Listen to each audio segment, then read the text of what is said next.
na wanafanya kazi, mimi sifanyi kazi. Wasukuma ndani mule, Wanyamwezi nao ndani mule, mpaka wanachukua kazi, mimi niko nao hapa na wote wameondoka salama tu, fresh tu, shikaji zangu.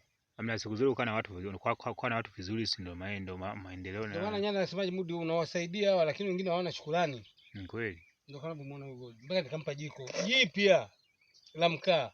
Chukua jiko hilo hapo, pika. Huyu Gold unamuona, leo kanichinjia, naenda kumwambia mshikaji bwana mpige leo, na anajua leo mimi mkono wangu hujanielewa nachongea. Nimekwambiaje?